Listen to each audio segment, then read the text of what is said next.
Hello प्यारे बच्चों, मैं आप सभी का स्वागत करता हूं हमारे यूट्यूब चैनल विज्ञान सदन में।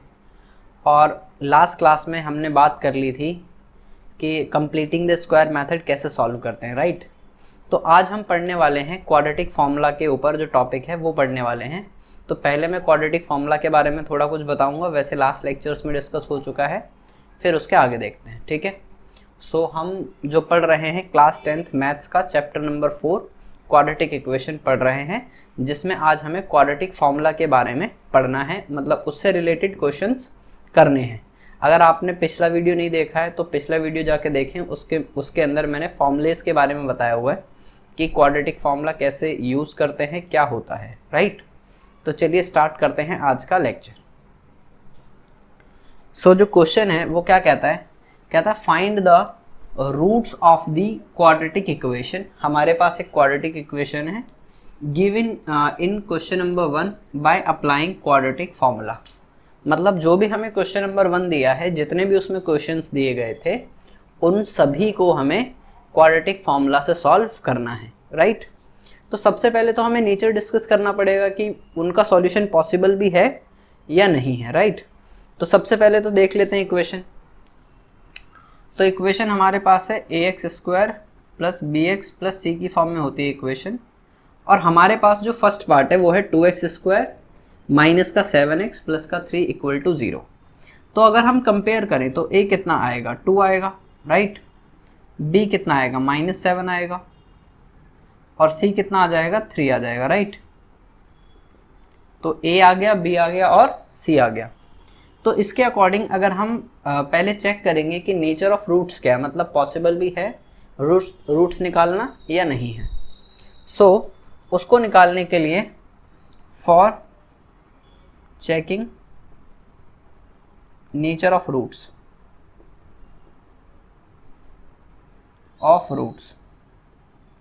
सो क्या होता है, d जो हमारा होता है वो होता है बी स्क्वायर माइनस 4ac।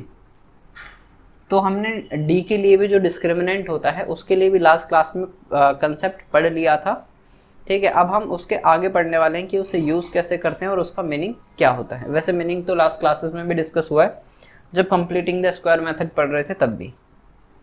तो बी स्क्वायर माइनस 4ac में b, a और c की वैल्यू पुट कर दो। तो -7 का स्क्वायर -4, a की वैल्यू है 2 एंड c की वैल्यू है 3। सो -7 का स्क्वायर कितना हो जाएगा, 49। नेगेटिव वैल्यू की अगर पावर 2 होती है तो वो पॉजिटिव हो जाती है। मतलब किसी भी वैल्यू, अगर कोई भी वैल्यू नेगेटिव है और उसकी पावर इवन है, किसी भी नेगेटिव वैल्यू की पावर इवन है तो आंसर आएगा पॉजिटिव। और किसी भी नेगेटिव वैल्यू की पावर ऑड है तो आंसर आएगा नेगेटिव। क्लियर। तो इस कंसेप्ट से हम देख सकते हैं कि 49 आएगा, -4 2 8 और 8 3 24।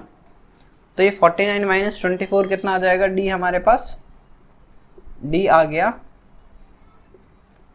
25, राइट। तो d अगर मोर देन 0 है तो क्या कंडीशन होगी, 2 डिस्टिंक्ट रियल रूट्स पॉसिबल होंगे, राइट। तो अगर ऐसा है तो जरा समझते हैं कि कैसे सॉल्व करेंगे। तो d मोर देन 0 आ गया, मतलब 2 डिफरेंट रूट्स पॉसिबल होंगे। सो यहाँ पर x कैसे निकालते हैं, x is equals to -b plus minus under root B square minus 4ac upon 2a होता है, ठीक है। जो लोग डायरेक्ट फॉर्मूला लगा रहे हैं, नेचर ऑफ रूट्स नहीं बता रहे हैं, वो डायरेक्ट इसमें a b c की वैल्यू भी पुट करके बी स्क्वायर माइनस 4ac की वैल्यू फाइंड कर सकते हैं, ठीक है। सो अभी मैंने और चाहे तो हम जो d की वैल्यू निकाल चुके हैं 25, जो किसकी वैल्यू थी एक्चुअल में, बी स्क्वायर माइनस 4ac की, उसको डायरेक्ट भी पुट कर सकते हैं। तो अभी मैं वैल्यू सारी जो है वो पुट करके दिखा रहा हूँ, ज़रा समझते हैं। सो यहाँ पर माइनस का b, मतलब माइनस में माइनस का 7 plus minus under the root B square minus 4ac, मतलब -7 का स्क्वायर -4, a की वैल्यू है 2 और c की वैल्यू है 3, तो 2 इंटू 3 अपॉन 2 इंटू a कितना है हमारे पास, 2 है, सो देखते हैं वैल्यू क्या आती है।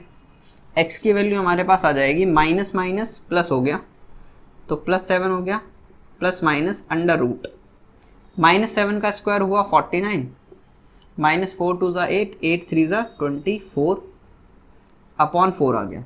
क्लियर। तो 49 में से अगर 24 जाएगा तो कितना बचेगा, 25 बचेगा सर। तो यहाँ आ जाएगा 7 plus minus under root 25 upon 4। तो अब 25 का रूट कितना होता है, 25 का रूट होता है 5।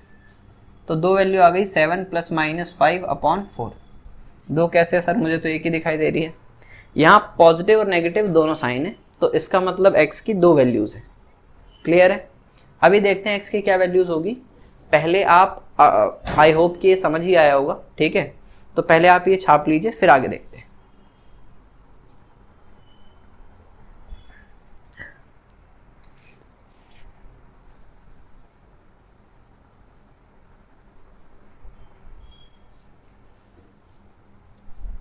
चलिए, आई होप आपने ये छाप लिया होगा। ये मैं इरेज कर देता हूँ, इधर वाला पार्ट इरेज कर देते हैं।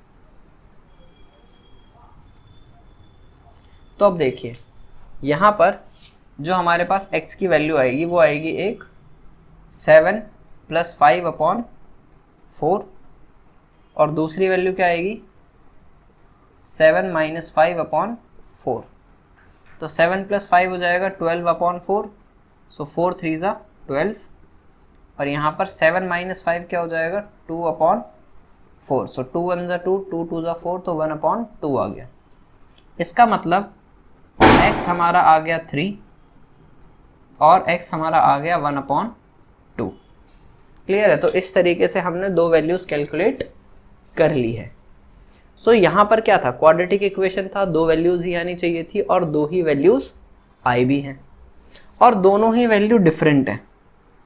अब देखो, यही जो सेम क्वेश्चन है वो अगर आप कंप्लीटिंग द स्क्वायर मेथड से करते हैं तो वो एक लॉन्ग मेथड है, लेकिन वही अगर आप क्वाड्रेटिक फॉर्मूला से सॉल्व करें तो एक तो फैक्टराइजेशन का दिमाग बिल्कुल नहीं लगाना, बड़ा सा फॉर्मूला या बड़ा सा कंसेप्ट बिल्कुल नहीं लगाना, बस आपको ए बी और सी की वैल्यूज पुट करनी है और आपका आंसर आ जाएगा। क्लियर। तो चलिए नेक्स्ट क्वेश्चन की तरफ बढ़ते हैं। पहले आप इतना छाप लीजिए, फिर आगे देखते हैं।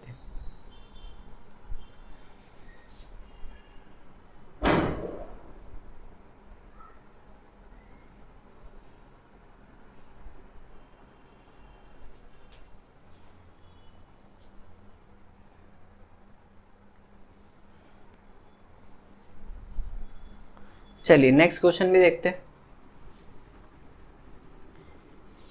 अब अगर मान लो आप d सॉल्व करो और d हमारा नेगेटिव आ जाए, तो इसका क्या मतलब है कि फिर हमें उसे आगे क्वाड्रेटिक फॉर्मूला भी उसमें नहीं यूज़ करना, वो वहीं पे ख़त्म हो जाएगा, उसका दी एंड हो जाएगा। ठीक है। सो सेकंड ऑप्शन जो है वो क्या है, मतलब सेकंड क्वेश्चन जो है वो क्या कहता है, 2x square plus x minus 4 equal to 0। तो यहाँ पर सबसे पहले इसे कंपेयर करना है ax square plus B X plus C equal to 0 से। तो हमें पता चलेगा x स्क्वायर के मल्टीप्लाई में लिखा हुआ है a, तो a आ गया अपने पास 2, b कितना आ गया अपने पास 1, और c कितना आ गया -4। क्लियर है।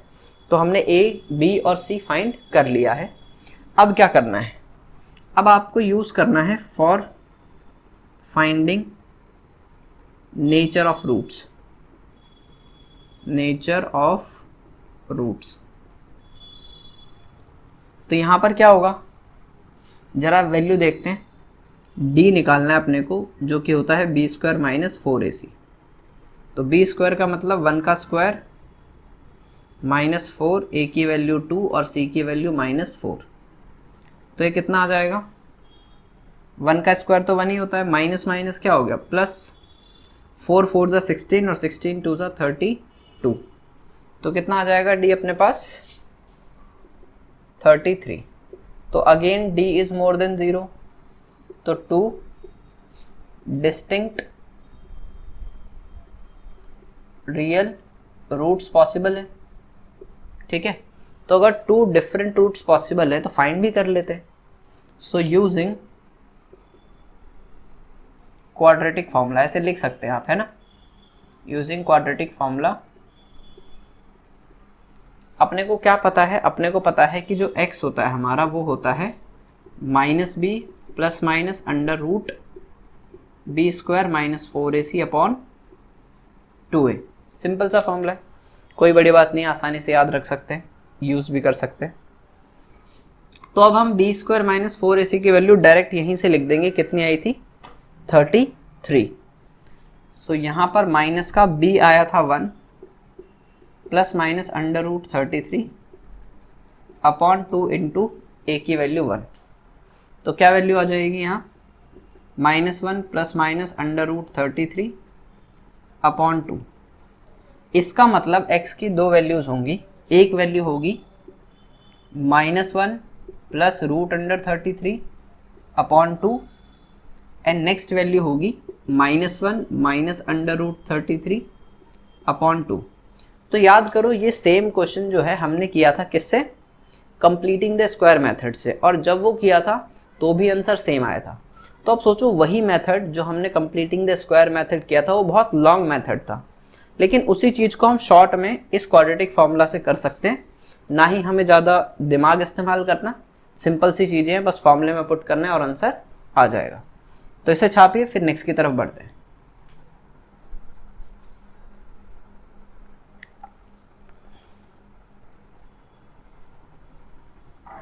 चलिए, आई होप आपने छाप लिया होगा, इरेज कर देता हूं मैं।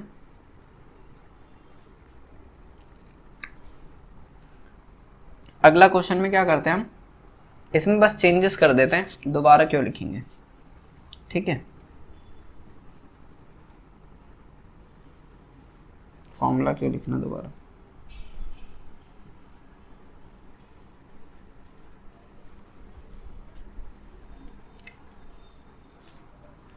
अब देखिए जो थर्ड पार्ट है हमारा वो एक इंटरेस्टिंग पार्ट है। क्वेश्चन है 4x square plus 4 root 3x plus में 3 इक्वल टू 0।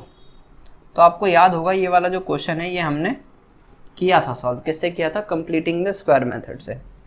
अब हमें इस क्वेश्चन से डरना नहीं है, क्योंकि रूट है क्वेश्चन में तो हम डर जाते हैं, तो डरना नहीं है, बहुत आसान क्वेश्चन है। और जब हम इसको इस फॉर्मूले की हेल्प से करेंगे तो और भी इजी है। तो ज़रा ए, बी और सी देख लेते हैं। ए की वैल्यू क्या है, इसे कंपेयर करो पहले ax square plus B X plus C equal to 0 से। तो a कितना आएगा 4 आ जाएगा, b कितना आएगा 4 रूट 3 आएगा, और c कितना आ जाएगा 3 आ जाएगा, राइट। तो अब ज़रा वैल्यू पुट कर दो फॉर्मूले में। सो 4 रूट 3 का स्क्वायर -4, a की वैल्यू है 4 एंड c की वैल्यू है 3। क्लियर। लेकिन सर अब इसे कैसे सॉल्व करें, सबसे बड़ी परेशानी तो इसे सॉल्व करना हो जाती है, रूट देखते ही हमारे समझ में ही नहीं आता कि करें क्या। तो बहुत आसान है, देखिए ज़रा, यहाँ पर अगर मेरे पास 4 रूट 3 का होल स्क्वायर है, तो पहले बात तो हमें स्क्वायर का मतलब समझ में आना चाहिए। स्क्वायर का मतलब जिस भी वैल्यू का स्क्वायर है वो 2 टाइम्स मल्टीप्लाई होगी। It means 4 root 3 into 4 root 3 होगा, राइट। और यहाँ पर 4 4 का कितना हो जाता है 16, रूट 3 इंटू रूट 3, तो सेम वैल्यू अगर हो और उस पर रूट लगा हो तो रूट हट जाता है, तो 3 बचेगा। तो 16 3 का कितना हो जाएगा 48। क्लियर है। तो यहाँ आ गया 48 माइनस 4 4 16 एंड 16 3 48। तो 48 में से 48 गया तो कितना बचा d 0। तो अब अगर मान लीजिए कि d 0 है, यहाँ पे d अगर 0 है तो इसका मतलब क्या होता है 2 इक्वल रियल रूट्स, राइट। और अब अगर 2 इक्वल रियल रूट्स है तो क्वेश्चन बहुत इजी हो गया। सिंपल क्या करना है, माइनस b की जगह हम लिख देंगे 4 root 3 plus minus B square minus 4ac है, इसकी जगह क्या लिख सकता हूँ मैं 0 लिख सकता हूँ, क्योंकि उसकी वैल्यू फाइंड करी है, तो अंडर रूट 0 अपॉन 2 इंटू ए हमारे पास है 4, तो कितना हो जाएगा माइनस का 4 रूट 3। अब प्लस माइनस 0 का रूट करोगे तो क्या होगा 0 ही हो जाएगा, तो 0 का रूट 0 ही हो गया, 2 4 8 हो गया। सो 4 1 4, 4 2 8, तो वैल्यू क्या आ गई -√3 अपॉन 2। तो अब कई लोग कहेंगे सर ये तो वैल्यू एक ही आ रही है, लेकिन यहाँ तो लिखा था 2 इक्वल रियल रूट्स होंगे। तो इसका क्या मतलब है, वैल्यू तो एक ही आएगी लेकिन सेकेंड वैल्यू भी सेम ही रहेगी, ठीक है। सो एक एक्स की वैल्यू आ गई -√3/2, यहाँ लिख सकते हैं अपन, एक एक्स की वैल्यू आ गई -√3/2, एंड जो सेकेंड वैल्यू है वो भी क्या रहेगी -√3/2, और यही हमारा आंसर है। क्लियर है। सो ये इजी सा क्वेश्चन था, बहुत टफ नहीं था, बस ये रूट का स्क्वायर कैसे होता है ये समझ में आ जाए तो बहुत आसान है। क्लियर है। तो चलिए इसे छापिए, फिर आगे बात करते हैं।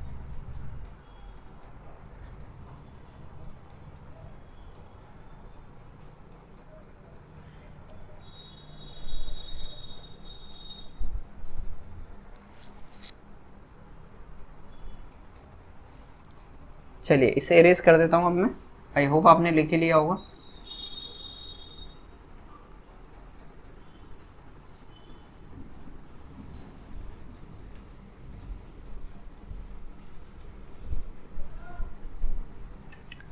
अब देखते हैं नेक्स्ट क्वेश्चन, जो कि है हमारा फोर्थ पार्ट। वो होता है 2x² प्लस में है x और प्लस का है 4 = 0।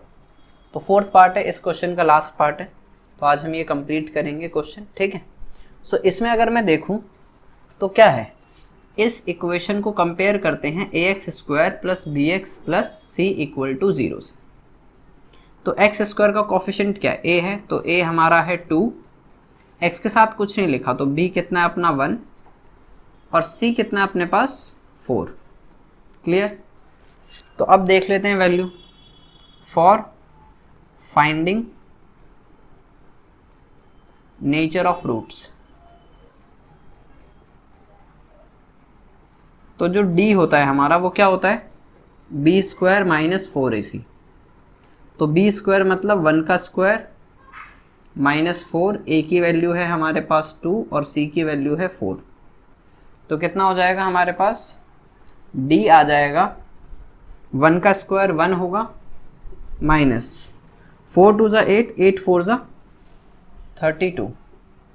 तो 1 - 32 कितना हो जाएगा, -31, क्योंकि बड़ी वैल्यू है तो नेगेटिव का साइन आएगा। और d अगर -31 आया, इसका मतलब d जो है वो 0 से छोटा है, d < 0, और इसका मतलब नो रियल रूट्स पॉसिबल। तो जब नो रियल रूट्स पॉसिबल की बात कर रहे हैं तो कोई रूट्स ही पॉसिबल नहीं है, इसका मतलब इसको इसके आगे सॉल्व नहीं करना है।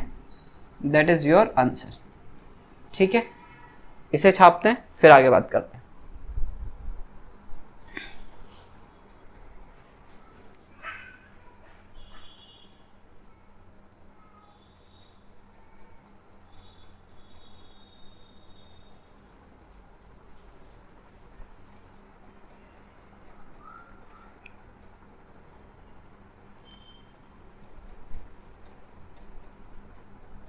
चलिए इसे इरेज करते हैं, है ना। ये हमारा कंप्लीट हो गया first question number 1। Question number 2 complete हुआ, फर्स्ट तो लास्ट ही लेक्चर में कंप्लीट हो गया था। मतलब हमने इस 2-3 लेक्चर्स में सारी चीज़ें सीख ली, कंप्लीटिंग द स्क्वायर मेथड भी सीख लिया, क्वाड्रेटिक फार्मूला जो होता है वो भी सीख लिया। अब हमें इस चैप्टर में कुछ पहले भी हमने इक्वेशन बनाने के जो क्वेश्चंस है वो करे हैं, लेकिन अभी कुछ और टाइप्स है जिनको हमें करना है, राइट। तो इसे मैं इरेज कर देता हूँ फिलहाल। अभी क्वेश्चन नंबर 3 देखते हैं।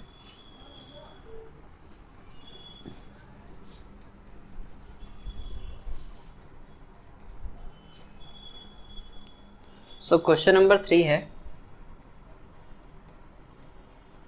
Find the roots of the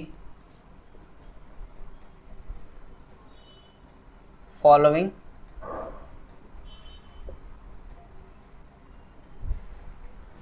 equations. So अपने को कुछ इक्वेशंस दी है और हमें उसके रूट्स फाइंड करने हैं। तो इतना आसान क्वेश्चन तो लग रहा है देखने से, लेकिन है तो नहीं, ठीक है। क्वेश्चन में क्या है, इक्वेशन हमें बना के नहीं दे रखी, मतलब कुछ अटपटी सी इक्वेशन दे रखी है, उसे हमें सिंप्लीफाई करना है और फिर उसका आंसर फाइंड करना है। सो इक्वेशन है x minus 1/x is equals to 3 और क्वेश्चन में लिखा है x नॉट इक्वल टू 0। ठीक है, दिस इज द पार्ट 1। तो यहाँ पर ये लिखा है कि x 0 नहीं हो सकता, मतलब x की वैल्यू 0 नहीं हो सकती। अब x 0 नहीं हो सकता तो उसका रीज़न क्या है? सोचो अगर आपने x यहाँ 0 रखा तो 0 हो जाएगा, लेकिन यहाँ 1/x की जगह 0 रखोगे तो 1/0 हो जाएगा, जो कि एक नॉट डिफाइंड टर्म है, और जब वो डिफाइंड ही नहीं है तो हम उसे सॉल्व भी नहीं कर सकते। इसका मतलब ना तो x की वैल्यू अभी 0 है और ना सॉल्व करने के बाद 0 आ सकती है। क्लियर? तो चलिए स्टार्ट करते हैं क्वेश्चन। ये अपने पास इक्वेशन है x minus 1/x equal to 3। अब हम क्या कर सकते हैं, एलसीएम ले सकते हैं सर। तो x अगर एलसीएम लिया तो देखो x के नीचे कुछ नहीं है, तो x के जो x है वो 1 से मतलब जो x है वो 1 से डिवाइड होगा तो x बचेगा, और x इंटू एक्स क्या हो जाएगा, x स्क्वायर, राइट। अब ये वाला x से डिवाइड हुआ तो x से x कैंसिल हो गया, ये हुआ होगा ना x अपॉन x, तो x से x कैंसिल हो गया, 1 आ गया। और अब ये 1 मल्टीप्लाई हुआ 1 से तो क्या आएगा, -1 इक्वल टू 3। क्लियर? अब यहाँ पर क्या, ये x यहाँ डिवाइड है, वहाँ जाएगा तो multiply, it means x square -1 equal to 3x आ गया। अब इस 3x को यहाँ ले आते हैं, सो x स्क्वायर माइनस का 3x पहले लिखूंगा, फिर -1 और फिर 0। कोशिश यही करनी है कि हम वैल्यूज जो लिख रहे हैं वो इक्वल, मतलब एक साइड में सारी वैल्यूज आ जाए, क्वाड्रेटिक इक्वेशन बन जाए, और अदर साइड में 0 आ जाए। क्लियर है? अब क्या, अब तो कुछ बचा ही नहीं है, इक्वेशन बन गई है अपने पास। अगर मैं इसे कंपेयर करूं ax square plus bx plus c से इक्वल टू 0, तो a कितना पता चलेगा, 1, b कितना पता चलेगा, -3, और c कितना पता चलेगा, -1। क्लियर? तो अब a b c पता चल गया, डायरेक्ट x का फॉर्मूला लगा लेते हैं। तो x क्या होता है, -b plus minus under root b square -4ac upon 2a, right. तो जरा वैल्यूज पुट करते हैं, माइनस में माइनस का 3 plus minus under root b square -4ac, मतलब -3 का स्क्वायर -4, a की वैल्यू 1 है और c की वैल्यू -1 है। Clear? So 1 and -1 upon 2 into a की वैल्यू तो 1 ही है, तो कितना आएगा, माइनस माइनस हो जाएगा प्लस, तो ये 3 आ गया, प्लस माइनस, -3 का स्क्वायर कितना होता है, 9, -4 माइनस माइनस प्लस हो गया तो प्लस का 4 हो गया अपॉन 2, तो ये हो जाएगा 3 plus minus under root 13 upon 2। Clear है? 9 प्लस 4 1 4, राइट। यहाँ पर हाँ, ओके, राइट। सो यहाँ पर x की दो वैल्यूज आ जाएंगी, एक आएगी 3 प्लस रूट 13 अपॉन 2, और x की दूसरी वैल्यू आएगी 3 minus root 13 upon 2। So these are the answers. ठीक है, आई होप आपको ये क्वेश्चन समझ आया होगा। एक इजी क्वेश्चन भी है और कई बच्चों को डर भी लगता है, क्यों? क्योंकि इसमें इक्वेशन सॉल्व करनी पड़ती है। तो आई होप अब आपके लिए ये टफ नहीं है, बहुत आसान हो गया है, बस इक्वेशन को सॉल्व करना है और क्वेश्चन सॉल्व हो जाएगा। क्लियर है? अब क्या है, जो नेक्स्ट पार्ट है वो इससे थोड़ा टफ है। ठीक है, क्यों टफ है ज़रा देख के पता चल जाएगा हमें कि क्यों टफ है। ठीक है, तो इससे पहले छापिए, फिर आगे बात करते हैं।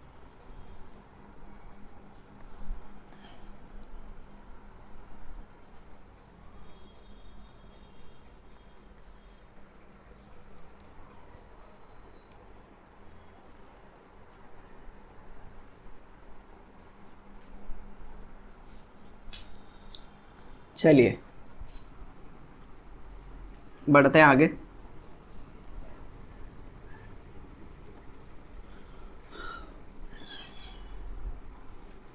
नेक्स्ट पार्ट में कहता है, second part, 1/x plus 4 minus 1/x minus 7, उसके बाद इक्वल दे रखा है 11/13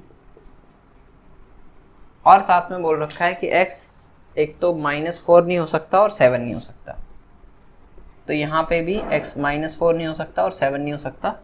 इसका रीज़न यही है कि अगर आपने x यहाँ -4 पुट किया तो -4 + 4 क्या हो जाएगा 0, और वो बन जाएगा इन्फाइनाइट, और पूरी वैल्यू फिर कॉम्प्लेक्स हो जाएगी, मैं सॉल्व नहीं कर पाऊंगा।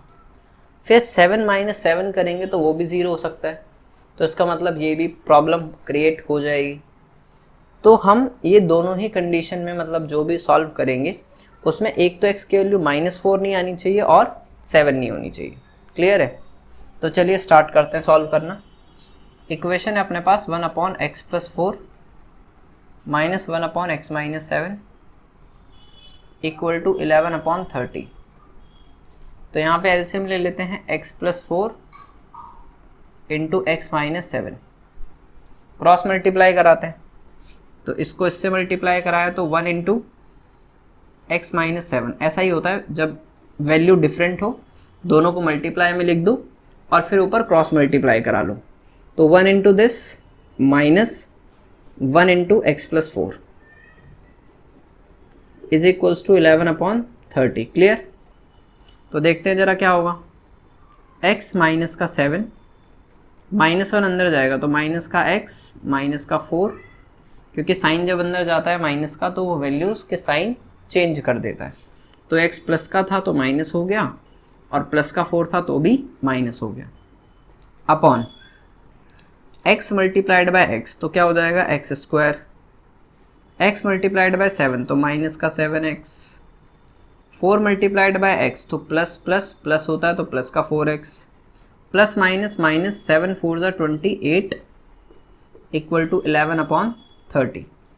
क्लियर है क्या? 36 नहीं है, ये 30 है। अब देखो ये +x है, ये -x है, ये निपट गया, निपटा दो इसे, सन्नाटे में पहुंच गया। ये माइनस माइनस क्या होता है प्लस, तो माइनस का 11 upon x² minus plus minus 7 में से 4 गया तो क्या बचेगा -3x माइनस का 28 = 11/30। अब क्या करना है अपने को, क्रॉस मल्टीप्लाई करा देना है। सो जब क्रॉस मल्टीप्लाई कराएंगे तो क्या होगा, ये हमारे पास हो जाएगा 11 multiplied by x² minus 3x minus 28 equal to -11 × 30, right. अब ये 11 यहाँ मल्टीप्लाई, वहाँ जाएगा तो divide, it means x² minus 3x minus 28 equal to -11 × 30 upon 11। 11 से 11 निपट गया, तो क्या बचा x² minus 3x minus 28 equal to -30। अब ये जो माइनस का 30 है, अगर ये यहाँ आता है तो क्या हो जाएगा, प्लस हो जाएगा, तो x² minus 3x minus 28 plus 30 equal to 0। Clear है यहाँ तक? तो अब x² माइनस का 3x माइनस प्लस माइनस 30 में से 28 गया तो कितना बचेगा, प्लस का 2 इक्वल टू 0। तो अपने पास एक क्वाड्रेटिक इक्वेशन फॉर्म हो गई सिंप्लीफाइड फॉर्म में, कोई बड़ी बात नहीं है, आसानी से यहाँ तक कर सकते हो। अब जब यहाँ तक पहुँच ही गए हैं तो ये कंपेयर करो ax² plus bx plus c equal to 0 से। अपने को ये बात तो अब तक समझ आ गई होगी कि जो भी हम इक्वेशन फॉर्म कर रहे हैं वो हमेशा इसी फॉर्म में फॉर्म कर रहे हैं, तो हमें प्रॉब्लम नहीं आ रही कि उसे रीअरेंज करना पड़े, ये डायरेक्टली रीअरेंज्ड इक्वेशन ही आ रही है। ठीक है, तो कंपेयर अगर करें तो a के साथ x² के साथ 1 लिखा है तो a आ गया 1, b के साथ -3 तो b आ गया -3 और c आ गया 2। क्लियर है? तो अब हम क्या करेंगे, क्वाड्रेटिक फॉर्मूला लगाएंगे। सो x होता है -b plus minus √ b² minus 4ac upon 2a। Clear है? तो यहाँ पर माइनस का -3, क्योंकि b की वैल्यू कितनी थी, -3 थी, प्लस माइनस √ b का स्क्वायर मतलब -3 का स्क्वायर माइनस 4 × a की वैल्यू है 1 और c की वैल्यू है 2 ही है, यस। अपॉन 2 इंटू ए है 1, तो कितना आ जाएगा, माइनस माइनस हो जाएगा प्लस का 3, प्लस माइनस, मैंने बताया था नेगेटिव वैल्यू के स्क्वायर करते हैं तो पॉजिटिव आता है, तो -3 का स्क्वायर 3 3 ज़ा 9 होता है, 4 2 ज़ा 8, -8 अपॉन 2, तो 9 माइनस 8 क्या होगा, 1 होगा, तो x की वैल्यू अपने पास क्या आ जाएगी, 3 प्लस माइनस 1 अपॉन 2, क्योंकि 1 का रूट भी क्या होता है, 1 ही होता है।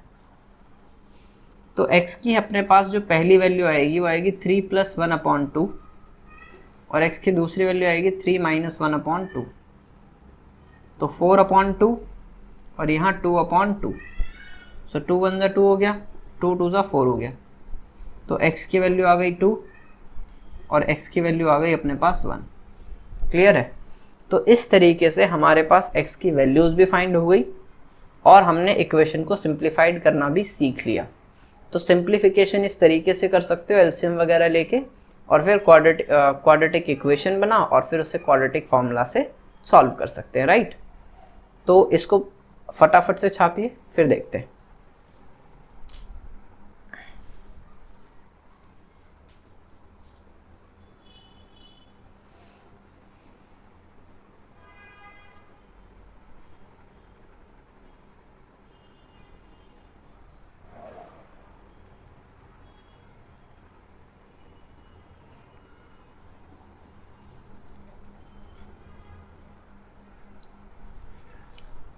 सो आई होप आपने यहाँ तक नोट कर लिया होगा, ठीक है। आज की क्लास में हम इतना ही करेंगे। इसके बाद जो क्लासेस हैं उसमें बेसिकली हम जो क्वाड्रेटिक इक्वेशंस है वो बनाना सीखने वाले, ठीक है। सो आज के लिए इतना ही, अगली क्लास में मिलते हैं, तब तक के लिए टाटा सन्नाटा, बाय बाय।